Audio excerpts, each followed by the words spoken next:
went into a car dealership after hard work up in Oregon. So I went in and got it.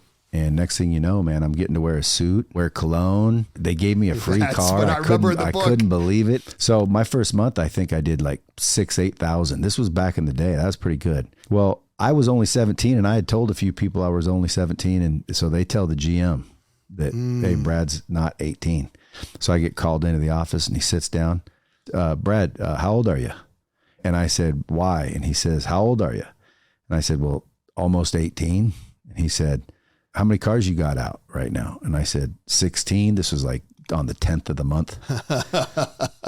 He said, when do you turn 18? I said, a couple weeks or a month or something. And he said, you think you can keep your mouth shut that long? And I said, yeah. And he said, all right, quit telling everyone you're 17. Get out there and sell some cars. He didn't say shit. And I'm like, dude, this is a cool business.